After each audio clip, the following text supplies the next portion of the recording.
Welcome to Inside ArtScroll, where the books that we read and the people that write them come to life. It's a pleasure to welcome back to ArtScroll Studios Rabbi David Sutton. Shalom Aleichem, Rabbi Sutton. Thank you. Always a pleasure to be here, Rabbi Landau. Rabbi Sutton, Kanai Nahara. It's just the books keep coming and people keep reading them. So you should continue to keep publishing and keep sharing. Thank you. Today, what brings us here is a daily dose of Perek Shirah, a beautiful, magnificent book that empowers us to say, to learn, to reflect on Perek Shirah each and every day, and it'll transform our life in the process. Be'ezer Hashem. You agree? Absolutely. Okay. Rabbi Sutton, I want to begin by asking you something that's kind of been sitting in the back of my mind and since I started reading the Sefer and learning the Sefer, and that is that when I grew up, I never heard of Perek Shirah. I don't think anyone heard of Perek Shirah. Today, people say Perek Shirah, they go to the Kaisel, it's the biggest school possible. Share with us the power of Perek Shirah and why you think it is that people have embraced Perek Shirah in the way they have. Well, the truth is, if you open up the beginning of Perek Shirah, where actually it's a Yalkut Shimoni, Amar Rabbi, Kol Osek bePerek Shirah b'olam hazeh, anyone who involves himself in Perek Shirah in this world, Zocheh, he merits to learn, to teach. He's saved from the Yetzer Hara, from evil occurrences, from Gehenom, from the Chevlei Mashiach, lives a long life. I mean, this is not That's decent. Pretty good, and it's not a segula that, is, some come from somebody 200 years ago. There's a very nice, a lot of nice segulas, say the Mon on the Tuesday of Parsha B'Shalach. Right. That's the Rimanover. It's not a Tana talking. This is a Tana talking. It's a segula from a Tana. So, it's pretty powerful. This is what the next one. Rabbi Eliezer Gadol says, Kol Osek Perek Shirah, Me'id ani alav shu ben olam haba. I mean, again, I'm not going to read the whole thing, but it's powerful enough. Yesterday I was in the Deal Shul, and I offered them for sale, and I was telling that there's a great segula, and I said, you know what, the biggest segula is you buy one for your wife. It's a segula for Shalom Bayis. So they say, if you want Shalom, buy it. Exactly. So buy a book, give it to your wife. It's a nice thing to do. So it's just like magic. You say every day a little bit of Perek Shirah, and all of a sudden you go to Gan Eden and life transforms, or? I love that question. Because that's the way people look at school. It's like, okay, I'll just do this thing and magically it works. But the Mabit, well, again, it's interesting. Gedolei Achronim wrote on this. The Mabit, who's the son of the Marit, wrote the Sefer Beit Elokim, I think the father Marit, I'm sorry. The Chidah, many, many great people wrote it. And he makes a diuk at the beginning where it doesn't say Kol HaKoreh Perek Shirah B'chol Yom, but rather it says Kol HaOsek BePerek Shirah. You have to involve yourself in Perek Shirah. You have to live it. Lasok b'divrei Torah. Right, lasok. And it doesn't say you have to read the whole thing every day, which is also the Achronim say in explaining this. So that's what inspired me to daily doses. You don't have to finish the whole Perek. People think, okay, after the whole Perek Shirah, I'll spread it out. It's too big. There's 86 different creations here. No. One at a time. You fulfill the segula even more so by taking a day at a time and delving into each one of the creations. Okay, so let's define a little bit what Perek Shirah is. First of all, perhaps share with us who the author of Perek Shirah is. Okay, so that's also in that introduction, is David HaMelech himself, after he wrote Tehillim, decided to write Perek Shirah. That means this is, after all of that, he dedicates himself to looking at creation as a whole, after he sings his song of Tehillim. Let me now go on to the songs of the different creatures of the universe, creations of the universe. So basically, like man's song is Tehillim, and then Perek Shirah is the song of creation. Correct. Okay, so Rabbi Sutton, if you open this up, and it's so fascinating because there's so many different animals and just creations, and each one sings its own unique shirah, its own unique song. Now, what does that mean practically? Does that mean that when you walk by a frog and you hear it croaking, it's singing shirah? Or when, I was just this past Shabbat in Camp Monk, and they have roosters. So at 5:30 in the morning, when the roosters are saying kakadoodle-doo, or kukuriku, or whatever they're singing shirah to Hashem. What does that mean exactly? So that's a long discussion. I'll give it to you in short, but it's interesting. Again, we're not talking about bitachon now, but we got to slide it anyway. Especially as somebody who wrote the Beis Halevi on Bitachon Sefer. So Hashgacha Pratit, Hashem's divine providence. So I was at the Agudah has a pre-conference, a mental health conference, and I was there, and a doctor, I'm not sure he's a doctor, Mayor Atkin, deals in mental health. So as a joke, he says, okay, what are you working on next, Rabbi Sutton? He was enjoying the Beis Halevi. He says, what's next? I said, actually, I'm involved in Perek Shirah. He says, oh, Perek Shirah? I just listened to 4 great shiurim on Perek Shirah from Rabbi Daniel Glatstein. So, wow, I didn't know that. And he shared with me something. I said, great, there's a shortage of good information. So I called Rabbi Glatstein up, and I had an idea. I said, Rabbi Glatstein, I heard that you wrote this commentary. Why don't you write a foreword for the book? And he said, gladly. And he took those shiurim that he had done, worked them through, and that was one of the things that he's discussing is this question. Mm-hmm. Is it that the frog actually sings a song, and if you understood frog language, you would understand it? Is it that the frog's angel in the Shamayim sings the song? Or does it mean there's really no song at all? It's like a Shamayim Misaprim. The clouds, the heavens talk. It means when I look at the heavens and I see the wonders of the heavens, that's the way they talk. B'li nishma kolam. You don't hear them, but they're going through their mission and doing what they're supposed to. That's their song.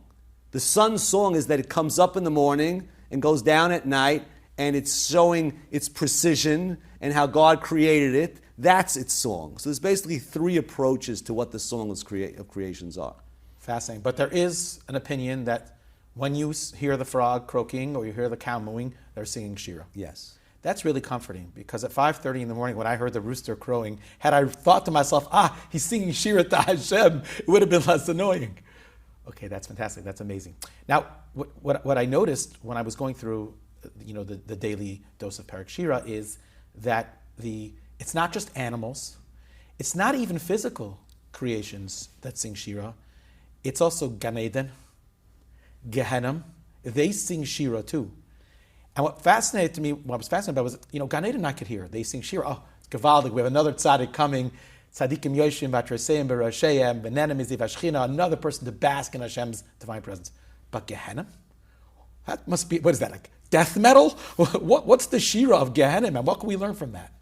Well, again, the answer is that you got to read the book. I'm not going to go through the book now. You don't want to give it all away. I don't give it all away. I want people to be, keep them in suspense. Got it. Keep them in suspense. But you should know that every part of the Bria, every part of creation, even the ones that you wouldn't think necessarily sing Shira, they do sing Shira.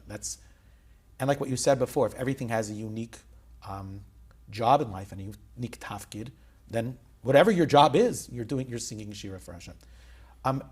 As I'm going through the whole thing, like certain types of animals just jumped out at me. Why they made it into David HaMelech's Shira. For example, the penguin. David HaMelech wrote the penguin's Shira. And I wonder, did David HaMelech ever see a penguin? Was there a zoo? Was there a biblical zoo in those days? What do you think, Rabbi Sutton? I can't answer that question. I assume that I know he had Ruach HaKodesh, and I assume that his Ruach HaKodesh was able to scan the entire creation, and he knew about penguins, and he knew about the song of penguins. And it's interesting you bring that up, because that was, the thrill of Perek Shirah is, as we said, David HaMelech took these creatures, I don't know who made it on the list and who didn't, which again, in Perek Shirah, at the end, the last song is a song of the dog. And it's very, very interesting, the discussion that comes. Again, it's literally a fascinating book. So at the end, it says, Rabbi Shaya, the student of Rabbi Chinad ben Dosa, we discuss in the book why it's important who his Rebbe was, fasted 85 fasts. And he says, I don't understand it. How did dogs make it into the Perek Shirah? What's going on? Dogs? They're brazen. How can they make it? Until an angel comes down and answers the question. So it seems there's something to making it on the list. I don't know who did and who didn't. Like you said, it's interesting. Penguins made it. And that was, to me, fascinating, and that was the whole thrill, is I now know David HaMelech looked at a penguin and said, this is his song. What's the connection between the penguin and his song? And like I said, there's many, many Sfarim with a written. Reb Chaim Kanievsky has fascinating thoughts. There's a Sefer Knaf Rananim. There's multiple books. I walked into the bookstore, any bookstore I could, and I said, give me all the books on Perek Shirah. Give me anything you have on Perek Shirah. And the fun was, I had the poetic rights to pick what spoke to me. There's a lot of explanations to, for example, you know what the snake song is? Somech Hashem l'chol noflim. God makes stand up all those that fall down. Now, why do you think that's the snake? It's counterintuitive almost. Right. The snake was up and then it went down. Exactly. That's the question. So now figure out why. Why is he singing that song? So some say he's bemoaning the fact that he's on the floor. He can never get up, but you get up. And some say no, that in the future, the snake will get his legs back and will walk. And then they, what do you mean? The snake's going to walk. I thought it says everyone has a tikkun but the snake. He's never going to be fixed. So there's so much action going on over here, so much depth. Why this animal? Why that? What he says. And like I said, it was a thrilling experience. I did a lesson a day. I prepared one a day over a period of time. And it was just the excitement to find, like, how am I going to, crack the, there's this game, I forgot something, it's a challenge. You walk into this room and you're supposed to... Escape room? Escape the room. Escape the room. Escape the room, right? So every day was an escape the room. Context clues. How am I going to figure out what do penguins have to do with Nachamu Ami? And I stumbled on a beautiful explanation. I don't know if I should let this one out. You should. You got to tempt us a little bit. Okay. It's like eating the kugel before Shabbos. Okay, a little bit. A little bit. I don't want to give away the whole Chaim book. Zachu, right? Exactly. I don't want this to be an audio book and we don't read the book. So penguins, they're on the which pole? North Pole, South Pole? North Pole. North Pole. Hang on the North Pole. No one survives there. It's freezing. You can't survive. And penguins are thriving there. How do they survive? Because they all huddle together and they keep moving in formations. The ones on the outside can only stay there for a certain amount of time. And they keep on moving formations, and that way they survive in that cold atmosphere. And one of the commentaries explain that this symbolizes galut. How can you survive? No one survives, but we're still here because we have that penguin-like trait of huddling together and protecting each other in those formations. And therefore the penguin says, Nachamu, Nachamu Ami, comfort, comfort my people. We survived, you're going to survive. It's beautiful. It's gorgeous. I don't know if the Rav knows this, but probably one of the most fascinating of all creations is the penguin's survival. In order for them to survive, millions of details all have to come together, and for the next generation to come about, it's brilliant. There's a documentary that was done about penguins that I hope should almost accompany that section, because what you're saying, Rabbi Sutton, I don't know if you saw, if you know what I'm talking about. It's remarkable, and it's taka, them surviving the harshest of climates, and for everything to happen, for them to come to that next generation, to geula, to redemption, is almost an impossibility. And Amitzvah Hashem, Bezrat Hashem, we're coming up on the 3 weeks now. We should take the penguin's message and nachamu. One thing that I think anyone that learns Perek Shirah probably is bothered by is that you would assume that the first chapter in Perek Shirah would be man. What does man say? Az Yashir. Devaira Shira. David HaMelech has a Shira.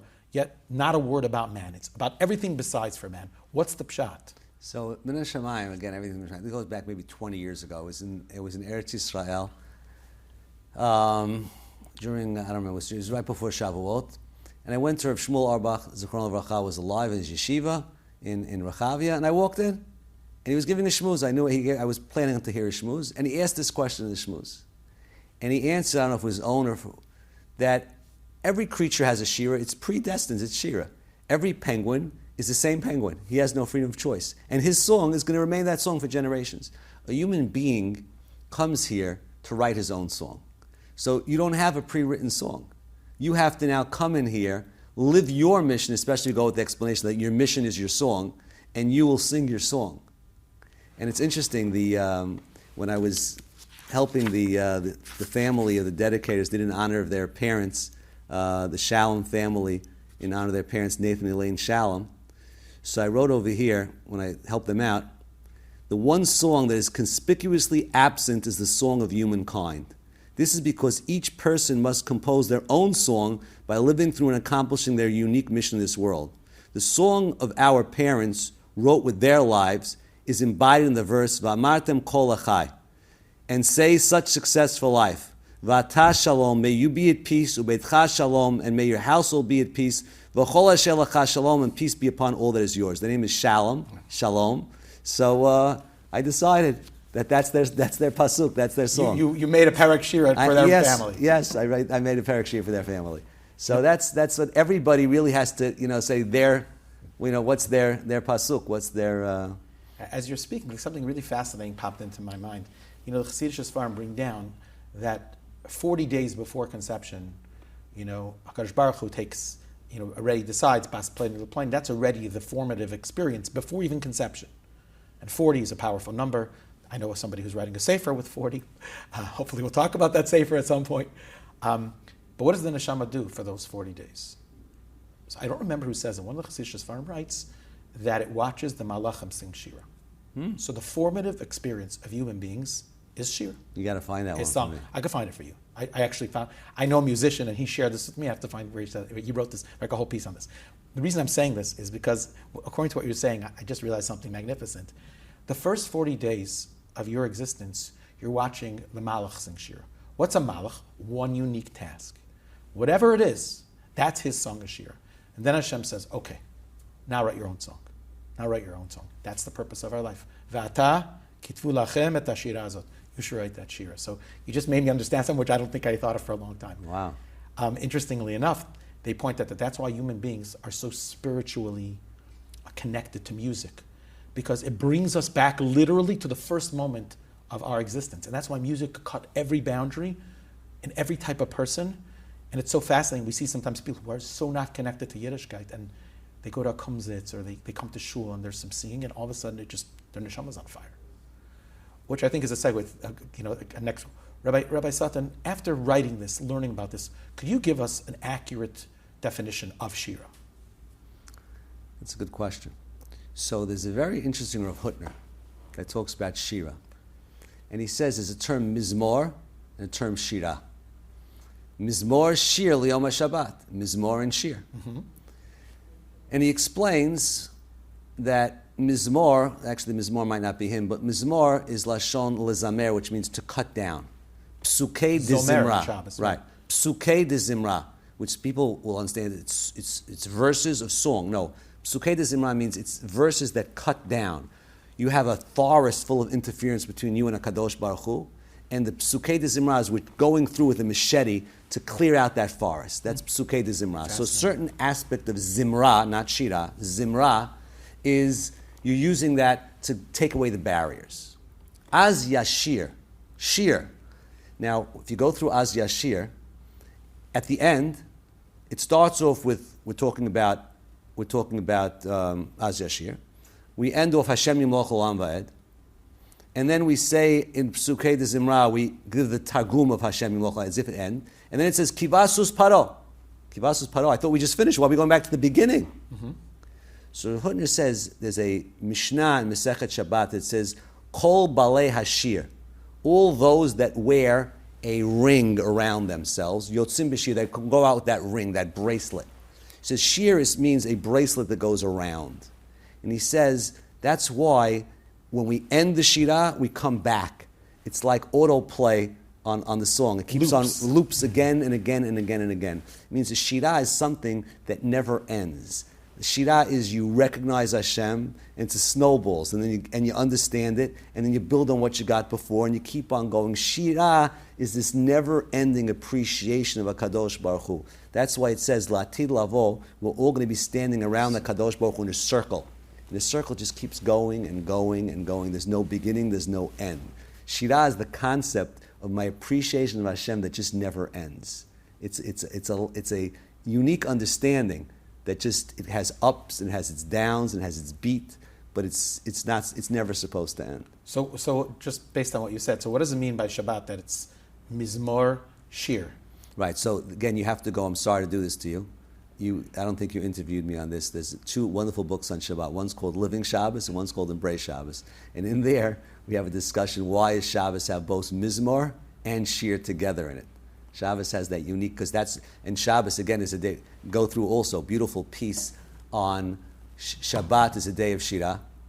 That's why we switch Ashkenazim nekadesh, nakdishach, keter, we switch, we sing more zmirot on Shabbat. Something about Shabbat and Shirah. Again, we're not going to overdose on content right over here, but Shabbat and Shirah is David HaMelech, by the way, wrote Perek Shirah. Shirah was his concept. We have 7 days of the week that correspond to the 7 Ushpizin. Abraham's the first one. David HaMelech, Shabbat Malkatah, that's his day. And because that's his day, the Shabbat is the day of Shirah. And it's interesting, Perek Shirah is broken into 6 chapters, 6 days of the week. The 7th day doesn't have Perek Shirah. Shabbat is the Shirah. If you really want to go, there's a lot of depth going on in the... And if I'm not mistaken, one of the songs in Perek Shirah is Days. Correct? Yes, Days also sings. But not Shabbos. Right, Days. The Days. There's a special topic about Shabbat singing. This, okay, again, we got this. There's too much. You got to buy the book. I can't do the whole book in one. I didn't have the experience of doing this for, what is it? It's about 90 days, 89 days. Yeah. Of doing it each day, because that's the real way to grow in anything. I crammed it. So I think I should go back and do a little bit each day. That's how real growth actually happens. To tell you the truth, anytime you work on a book, you've had the experience as well with working on a book, by the time you finish editing and looking over it, it takes some time that you can even go back to the book, right? But, it takes a certain amount of, decompression.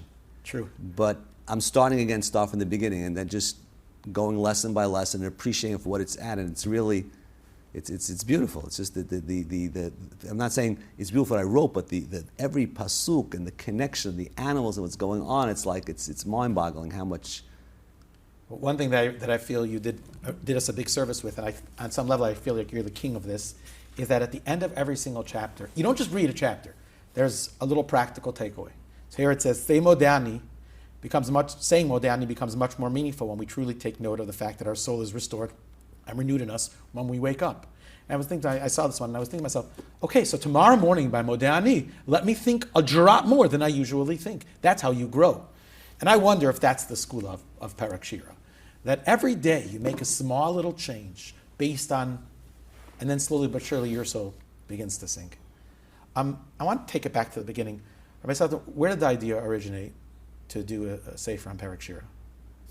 The honest truth. I know the answer, but I want you to share with my everybody daughter. else. My daughter was looking for a segula. She had a certain need, and she started saying Perek Shirah. Baruch Hashem, the need was fulfilled. And when she was doing it, she was looking around. She had her grandfather's Perek Shirah by Rabbi Sherman's original ArtScroll Perek Shirah. And they were nice short pieces, and it's a beautiful book with great pictures, and it's a nice companion to this. But she said, I really want to go into it deep. And she was looking for some Hebrew Sfarim, and it was above her pay grade, so to say. And she said, Abba, you know what, I need a book on Perek Shirah. Could you do something? And I said, okay. And when our kids ask us, That's especially our daughters, Yes. we can't say no. Exactly. And now the rest of Klal Yisrael is going to benefit from it. Just to bring things to a close, although I feel like we just started, Rabbi Sutton, can you share one moment in writing the Sefer, one thought, one concept which was jolting to you, something that was like, wow, that's amazing? And I'm sure there were many. The most jolting point, I think, was the snakes. The snake getting up, and the dog at the end not being, and they ask a question, why are dogs singing? And the commentator says, why is the snake singing? Who's worse, the snake or the dog? What's going on? And with some research, there's the dog. Who's the dog? It says we're walking and we're on our father's shoulders. And we say, where's my father? And the father puts the child down, and the dog bites him. Who's the dog in that mashal? Amalek. And then it says, Mi nachash yetze sefa, from the snake comes out a viper, and it says sefa is gematria Amalek. Amalek is also the snake. So who is Amalek? Is he the dog? Is he the snake? He's part dog, he's part snake. The snake aspect of him, Somech Hashem l'chol noflim, will be fixed. The dog aspect of Amalek won't be fixed. It's just, there's so much depth. When I started off, to me, that the biggest jolt was I started saying, okay, this is kid stuff. You know, a dog has a song. It's like the zoo. Yeah. Someone told me, oh, the cover, this looks like a kindergarten book, like it's animals and like, hey, this is kid stuff. And then when I started seeing what is going on over here, like I never realized that. It means Amalek's a dog, Amalek's a snake. There's just so much depth going on over here. I was like, the truth is, almost every day you can open up and there's like a shocker over there. Oh, this is another one. The domesticated goose says, give thanks to Hashem, declare his name, makes his acts known among the people, sing to him, speak of all his wisdom. What do geese have to do with wisdom? And then there's a Gemara that says, if you dream of a goose, it's a sign you're going to be a Talmid Chacham. What do geese have to do with that? Every one that you open up, there's something going on over here. The pomegranate sings a song. The fly. When he sees Jewish people not learning, he sings this song. What is the fly seeing Jewish people? Oh, the fly's flying around. You think, the fly's bothering you? He's coming around. No, he's watching you. He's the mashkiach. He's this drone. You think it's just a fly. No, there's a drone going around over here watching if you're learning now. Hashem also has his drones. Like, one after the other. So the truth is, I really have to backtrack on my answer. There wasn't one jolting moment. Every single day was another jolt, figuring out what this creature has to do with this pasuk, and it was really a thrill. And I hope that all the readers get the same thrill as I did while they go through it. Agreed. Rabbi Sutton, keep writing. We'll keep reading. And go out there and buy this book. Each day you'll grow a little bit. By the time 3 months are over, you'll be in a different place, and hopefully you'll tap into the majestic, magical segula of everything that's promised for a person that's osek, somebody that throws themselves into Perek Shirah in the right way. Let's daven to Hashem that we get that impact, and that Emet Hashem, He kicks back.